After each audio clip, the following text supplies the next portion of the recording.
Volatility रही है, एक रेंज में रहे हैं हम पिछले कुछ दिनों में।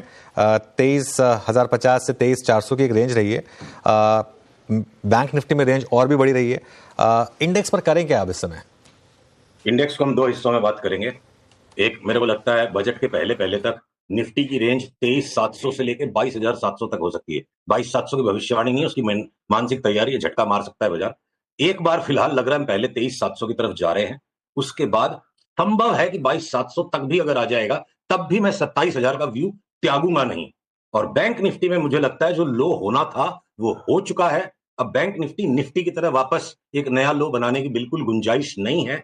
और बैंक निफ्टी में तगड़ी मजबूती देखते हुए इमीडिएट टाइम होराइजन में मुझे लगता है 50,500 चले जाएं। और उसके बाद अगर वापस अगर निफ्टी कोई पुराने लो को टच भी करेगा तो शायद बैंक निफ्टी आज के लेवल के नीचे शायद ना जाए।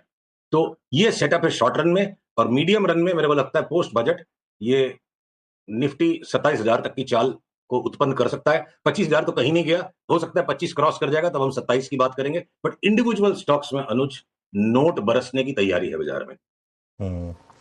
चलिए, इंडिविजुअल स्टॉक्स में नोट बरसने की तैयारी है। आपकी एक बड़ी कॉल रही है वोडाफोन आइडिया की।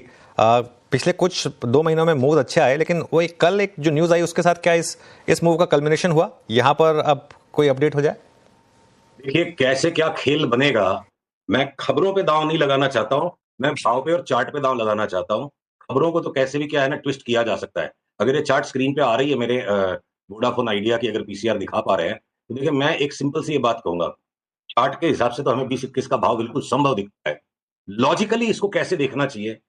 अगर सबसे बड़ा डिस्ट्रेस डेट होल्डर इस कंपनी में रिकॉर्ड डेट डिस्ट्रेस में है और उसका लार्जेस्ट होल्डर कौन है? गवर्नमेंट। और गवर्नमेंट रिकॉर्ड डेट को डिस्ट्रेस डेट को रिकॉर्ड इक्विटी में कन्वर्ट करता जा रहा है। और गवर्नमेंट कोई डेट को माफ करना है जो किसी भी तरीके से कर सकता है। सुप्रीम कोर्ट के बावजूद ऑर्डिनेंस नहीं बन सकता। स्वाभाविक है, नॉर्मल सर्कमस्टांसेस में ऐसा नहीं होता है। पर अगर एबनॉर्मल सिचुएशंस है और देश को एक क्रिटिकल सर्विस के अंदर ड्यूओपोली नहीं क्रिएट करने देना है गवर्नमेंट को, तो गवर्नमेंट कुछ भी कर सकती है। तो संभावनाओं को देखते हुए एक स्टॉप लॉस के साथ यहां पे तेजी का दांव लगाना चाहिए। होगा कि नहीं होगा उस पर मैं अनुमान लगाने की बजाय ये काम करूंगा, स्टॉप लॉस लग गया मैं त्याग दूंगा, जब तक वो नहीं लगता है 20-21 का बेट ऑन है। ओके, ये वोडाफोन पे आपके कमेंट्स थे। अच्छा सुशील जी, जो आप बात कर रहे हैं कि पोस्ट बजट 25,000 तक का इनिशियल स्विंग, निफ्टी के उस तेजी को कौन स्पॉन्सर करेगा? मतलब आपके प्रेफर्ड निफ्टी में लॉन्ग कैंडिडेट्स जहां पर आप जिनके आधार पर आप 25,000 का भी बना रहे हैं? देखिए आगे पीछे सबका नंबर आएगा एक्सेप्ट आईटी। कुछ भी हो जाए, आप तमंचा भी मेरे सर पर रख दोगे, मैं 2025 में आईटी खरीदने में बहुत हिचकिचाऊंगा। टाइम टू टाइम रिबाउंड आएंगे, आईटी को हम बार बार बेच के ही कमाने की कोशिश करेंगे। उसको छोड़ के अगर आप इमीडिएटली बोलो आजकल में क्या लेना है, तो मैं बोलूंगा जितने भी पब्लिक सेक्टर है ना, कोल इंडिया, ओएनजीसी, एनटीपीसी, ये तो हो गए 3 निफ्टी में। निफ्टी के बाहर भी जितने भी है पीटीसी और पीएफसी, ये सारा पीएसयू आप लेते चले जाओ, सारे डिफेंस के स्टॉक्स लेते चले जाओ, सारे के सारे बैंक।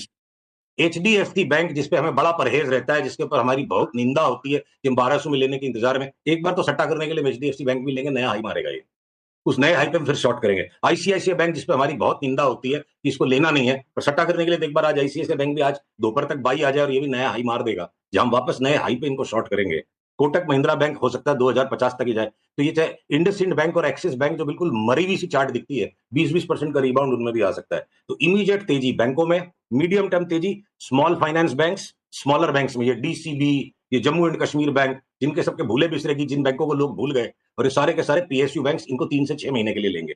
और उसके अलावा अगर ये बीपीसीएल एचपीसीएल में वापस 100 रुपए की तेजी बन जाएगी, तो रिलायंस अगर न्यू हाई पे चला जाएगा, इवन बजाज ट्विंस जिसका हमें लगता है 10 साल का साइकिल पूरा हो गया, 20% उनमें भी बढ़ेगा, बात हुई थी 10% बढ़ गया, 10 और बढ़ जाएगा। तो सारांश में मैं एक बात करूं, दुनिया भर के छोटे स्टॉक्स, वो यस बैंक में बाई आ गया, ये वोडाफोन आइडिया में बाई आ गया, जिन स्टॉक्स को मतलब उनकी चार्ट खोलने का मन नहीं करता है, जिनकी बैलेंस शीट पढ़ने का मन नहीं करता है, ऐसे दुखी दुखी स्टॉक्स में भी अगर बड़े चाल आने वाले, तो 2025 का साल मार्केट में बड़ी यूफोरिया का साल हो सकता है।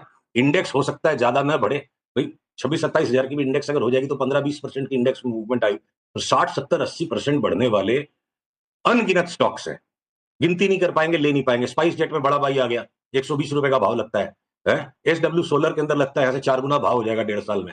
तो जो बिल्कुल थके हारे दुखियारे स्टॉक्स है, सब में 3 गुना 4 गुना होने की मतलब, पता नहीं बाजार में ऐसी क्या यूफोरिया आने वाली है, पता नहीं क्या ऐसा पॉलिसी आ जाएगी कि सारा माहौल यूफोरिक हो जाएगा। मुझे यूफोरिया की तैयारी दिख रही है और उसमें एक ही चीज दिखती है, आईटी छोड़ के जो जी में आए ले लो। ओके, मीनवाइल निफ्टी ऑलमोस्ट वीरू अब देखिए 200 पॉइंट नीचे ट्रेड कर रहा है और अब हम वापस कहाँ हमने हायर एंड टेस्ट किया और लोअर एंड दोनों एक ही दिन में टेस्ट कर रहे हैं हम। हायर एंड और लोअर एंड इसी रेंज का एक साथ दोनों दिन में टेस्ट होता हुआ। बिल्कुल कंप्लीट कोलैप्स है आज और बिल्कुल हम डे लो की ट्रैजेक्टरी में आते हुए तो अनुज हम 10 डे में भी पार नहीं कर पा रहे हैं अभी हैं और FIs इसीलिए जनाब बड़े अच्छे तरीके से बैठे हैं। 3.25 लाख कॉन्ट्रैक्ट शॉर्ट यूं ही नहीं हुए रखे उन्होंने, हैं अनुज? बिल्कुल बिल्कुल पर दिक्कत तो है मार्केट में। अच्छा सुशील जी के पास वापस चलते हैं। सुशील जी, जोमेटो 10% नीचे 217 और सर्किट पे अभी तो ये हो सकता है सर्किट खुले तो और पिटाई हो इसकी। इस पर कोई ट्रेड बन रहा है? चलिए आपके सामने जोमेटो की चार्ट को खोलते हैं, पीछे इस चार्ट को आप दिखा सको तो सामने ही हम ऑन द स्पॉट एनालिसिस करते हैं। जी भी जोमेटो के अंदर में कोई बाई का ट्रेड नहीं बनता। देखिए मल्टीपल सपोर्ट्स के जोन को यहाँ से तोड़ दिया था, फिर रिबाउंड देने के बाद अब वापस नीचे का मोमेंटम ही गैदर कर रहा है। आप ये डाउनवर्ड स्लोपिंग लाइन को 230 का स्टॉप कैश की चार्ट है, फ्यूचर्स भी खोल के देख लेंगे इक्विवेलेंट लेवल पे 230 के स्टॉप लॉस के साथ, इसमें शॉर्ट पे ही बने रहिए। तो लगता है कि एक बार तो 180 160 तक आने की जगह है, फिर सोचेंगे क्या करना है। और डिक्सन टेक, इस पर कोई व्यू? किस पे? डिक्सन टेक, ये भी आज 12% नीचे है। फिर से नाम बताइए। डिक्सन? हाँ डिक्सन। रुकिए, डिक्सन का भी देखिए लॉन्ग टर्म टॉप तो हो गया था, तो सामने ही चार्ट को आपके रिव्यू कर लेते हैं। तो फ्यूचर्स में इसकी फ्यूचर्स खोल लेते हैं। पीसीआर कृपया चार्ट को दिखाते रहे। नहीं, डिक्सन में क्लियर कट शॉर्ट है जी, और इसका मोमेंटम अब बढ़ेगा। यहाँ से देखो ये लॉन्ग टर्म टॉप यहाँ बना चुका है स्टॉक। अब ये ट्रेंड लाइन को जैसे ही तोड़ रहा है, आज का लो तोड़ेगा, इसी को आप स्टॉप लॉस रख के बेचिए। हो सकता है 20-25% बहुत फटाफट निकल जाए। ओके, और एक आखिरी सवाल, MCX का भी अगर आप चार्ट चेक कर सकें तो यहाँ पर भी काफी गिरा है स्टॉक हाई से। MCX भी क्या है ना, NSE की BSE की सहानुभूति में MCX में भी काफी बड़ा जो स्विंग आ गया। अभी एक लॉन्ग टर्म टॉप बना चुका है और उसके बाद नए जो स्विंग लोज बना रहा है, इसमें देख देख के रिबाउंड्स में बेचने की चीज है। देखो आप सपोर्ट को जोड़ोगे, अभी ऑलरेडी सपोर्ट जोन पर है, तो कोई रिबाउंड आता है और रिबाउंड में बेचेंगे, या फिर आज के भी लो को तोड़ के कोई आज इस लेवल के भी नीचे बंद हो जाता है और सब्सटेंशियल मोमेंटम नीचे का कल बन जाता है, तो कल के फिर ओपनिंग में बेचिए। लॉन्ग टर्म टॉप एक बार होता है, लगता है हो गया है।